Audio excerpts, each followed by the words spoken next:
Hi, I'm Tershara Matthews. I am the National Offshore Wind Policy Lead with WSP. Well, I grew up on the Gulf Coast, so I was always around water. As a kid, we went shrimping and crabbing. I went to Xavier University in Louisiana. My intent was to become a medical doctor. My first rotation was actually in the ER. I found myself against the wall and I was like, maybe this is not for me. And so at home, they had a University of Southern Mississippi, the Gulf Coast Research Lab, and they did marine biology.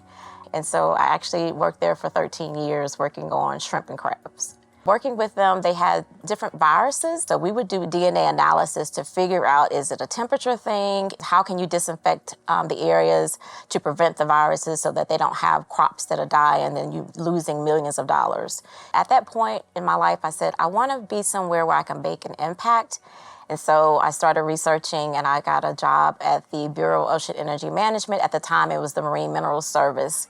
They put me over the Renewable Energy Program and also had the Marine Minerals Program as well. And so WSP noticed the work that I was doing. And so now I look at offshore wind from a policy perspective.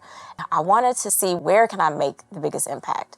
I felt like I had done a tremendous amount of work with the government, but then I said, hey, maybe I can work with the developers so that they'll better understand the needs of the community, making sure that they are making the best impact in those communities. And so I felt like coming over to WSP, I can provide that to the developers and to WSP as well. Being able to relate to people and to actually being able to hear them, that matters to me. So I think that's my superpower.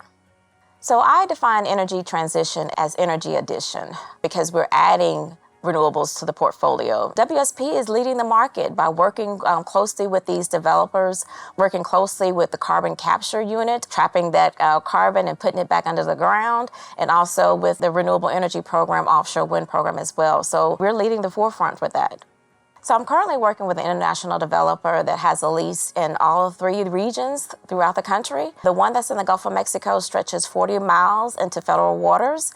And so that was the first offshore wind lease in the United States for the Gulf of Mexico. And so working closely with that developer is very, very important for WSP and for the country as well.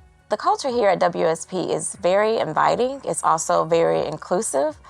I don't have the red tape of getting the resources that I need, the subject matter experts. I have people reaching out to me wanting to be a part of my projects. And so I find that very refreshing. However, I have found that I have been the only African-American woman and still in some of the boardrooms. I think it may be because of the field that I'm in.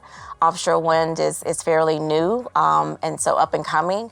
And so it is an emerging program. So that may be some of the reasons. But I will say, coming from an oil and gas background, there are more women in the offshore wind space or renewable space than they are in traditional oil and gas fields. By working with WSP, I also find that they're willing to listen to you and to take your ideas and say, yeah, go run with it. And the reason why I got into this field is because I wanted to make a difference. And I have 2 grandsons, and so I guess my grandkids are what inspire me. I want things to be better for them, and I want them to be able to understand the world more. They love science, and so I want them to continue in that field. So that's what inspires me, seeing the world through their eyes.